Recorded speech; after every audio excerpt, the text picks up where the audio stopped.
헌법재판소가 비위 의혹을 받는 이정섭 검사의 탄핵 심판 청구를 기각했습니다. 검사 탄핵이 기각된 건 이번이 두 번째인데 이번엔 헌법재판관 9명 전원의 의견이 일치했습니다. 구민지 기자가 보도합니다. 지난해 말 탄핵 심판대에 오른 이정섭 대전고검 검사.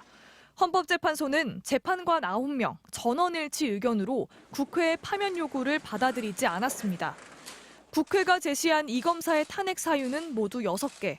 이 가운데 일반인의 범죄 기록을 무단 열람하고 처남의 마약 투약 사건 수사를 무마하고 대기업 임원으로부터 리조트 접대를 받았다는 4가지 의혹은 일시와 대상, 상대방 등 사실관계가 명확하지 않다는 이유로 헌법재판소의 판단조차 받지 못했습니다.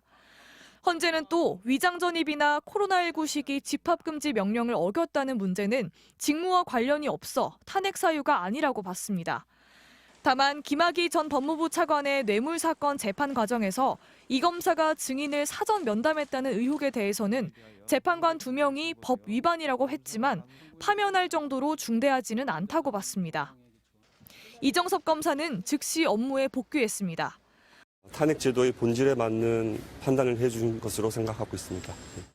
이 검사의 비위 의혹은 서울중앙지검에서 따로 수사하고 있지만 지지부진합니다.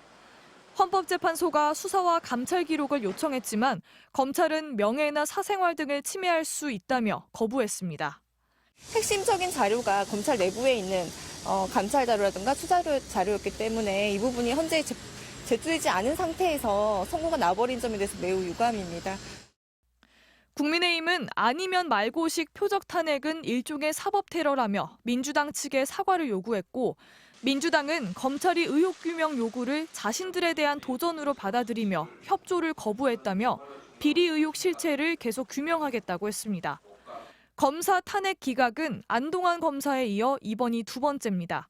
손준성 검사 탄핵 심판은 재판을 이유로 중단돼 있고 국회에는 민주당 주도로 검사 4명에 대한 탄핵 소추안이 추가로 발의된 상태입니다. MBC 뉴스 구민지입니다.